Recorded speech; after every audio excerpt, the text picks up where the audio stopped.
We need to prove tan v sine v over tan v plus sine v is equal to tan v minus sine v over tan v sine v. Usually when you have to prove a trig identity, one of the sides would be more complicated and the other side would be simpler. And then the hope is to start at the complicated side and then uh, do some algebra and arrive at the other side. But it looks like we could convert all the tans to sine over cosines, but then it does not look like then we would arrive here. So what we may have to do is start on one side, arrive at some point, and then go to the right side and then always do some manipulations and arrive at the same point. So we'll find out how it goes. So we will begin working on the left side. So if you look at the left side, it's tan v sine v over tan v plus sine v. Generally, in any trig identity problem, if you convert tan to sine over cosine, everything to sines and cosines, that usually works. So let's try that. Sine v over cos v, sine v. And this tan v is sine v over cos v plus sine v.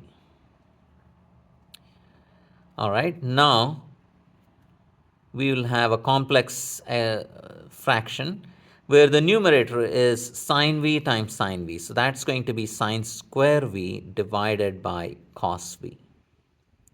And the denominator is, you have to add this fraction to sine v. You can think of sine v as sine v over 1. And then now you're adding two fractions. So you can cross multiply. So it's going to be sine v. So your denominator will also be a fraction where the numerator is sine v times 1, which is sine v, plus sine v cos v. So it's going to be sine v plus sine v cos v. And denominator is cos v times 1, which is just cos v. So now I have to divide one fraction by the other, which is the same as copying the first numerator fraction and then flipping the denominator fraction and multiplying. So that's going to be cos v over.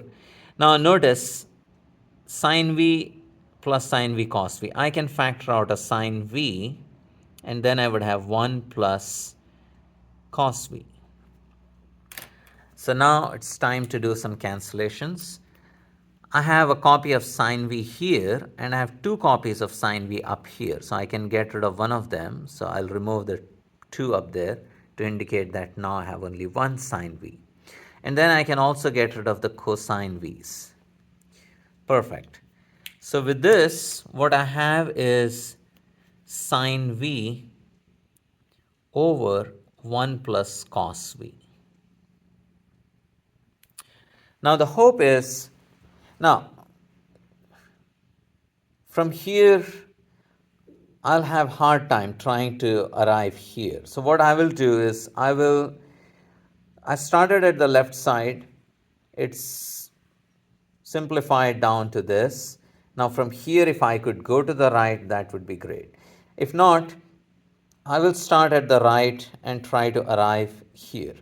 And that might be possible because I can write the tan v here as sine v over cosine v. So let me copy the right side on a separate sheet of paper. So the right side is tan v minus sine v over tan v sine v, which could be written as sine v over cos v minus sine v, and then the denominator is sine v over cos v times sine v. Just like the left side, we can think of this as sine v over 1. Then the numerator is going to be a fraction where the numerator of that is sine v minus sine v cos v. I'm cross multiplying sine v cos v divided by cos v. And the denominator is just sine v times sine v. It's multiplication. So you multiply the numerators, which is just sine square v divided by cos v. So now we have a complex fraction, and this is going to be that times this fraction flipped. But notice I can take the sine v common, and it would be 1 minus cos v divided by cos v. This was my numerator. And if I have to divide by this fraction, I might as well multiply by its reciprocal.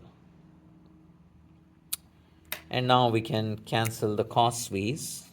There's one up here, one down here.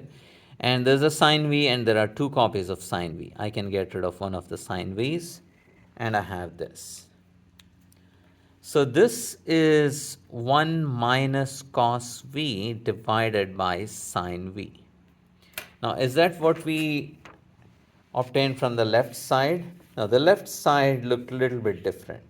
So it was sine v over 1 plus cos v. And the right side was this. So these two, I need to prove that they are equal. Now, this is where what I'm going to do is I'm going to multiply and divide by. So what I want is 1 plus cos v in the denominator. So if I multiply and divide by 1 plus cos v,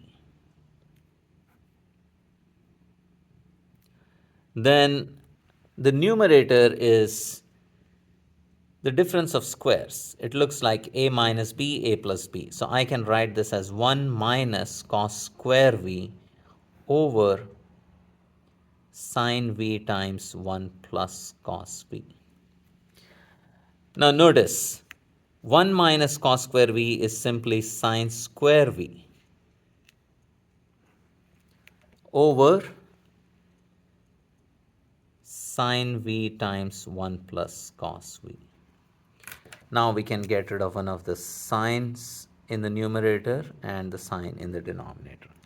Now this is what we obtained from the right side. So right side, we simplified, did some algebra, and arrived there. And from the left side also, we arrived at the same point, sine v over 1 plus cos v. So I can say that this is equal to the left side. And that proves the result.